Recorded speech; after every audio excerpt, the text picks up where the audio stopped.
நாளைக்கு பெங்களூரில் மக்களை சந்திக்கிறோம். அது ராமலிங்க சுவாமிகள் வள்ளலாரோடைய அது ஒரு சேவை மையமாக இருக்கிற இடம். அவங்க சேவையை பண்ணிக்கிட்டு இருக்காங்க. அந்த இடத்துல தான் மக்களை சந்திக்கிறோம். காலையில் 10லேருந்து சனிக்கிழமை மதியானம் 2 மணி வரைக்கும் அங்கே உணவு உங்களுக்கு கிடைக்கப்படும். ஒரு நல்ல வடிவத்தோடு உங்களை சந்திக்கணும்னு நினைக்கிறேன். ஒரு நல்ல செயலாக இருக்கட்டும். எப்பயுமே நம்ம சொல்கிறது தான், ஒரு பெரிய பிரபஞ்சத்தால் ஒரு நல்ல வடிவத்தோட தொடங்கப்படணும், அதுவாக நிகழ்த்தப்படணும். ஒரு முக்கியமான இடங்கள்லேருந்து நம்ம இந்த உரையை சொல்கிறோம். நாளைக்கு காலையில் 10 மணிக்கு உங்களை சந்திக்கிறோம்.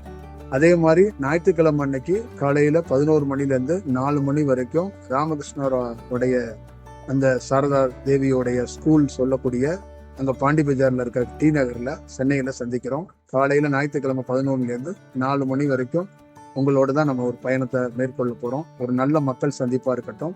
ஒரு நல்ல வடிவத்தோடு சந்திப்போம்.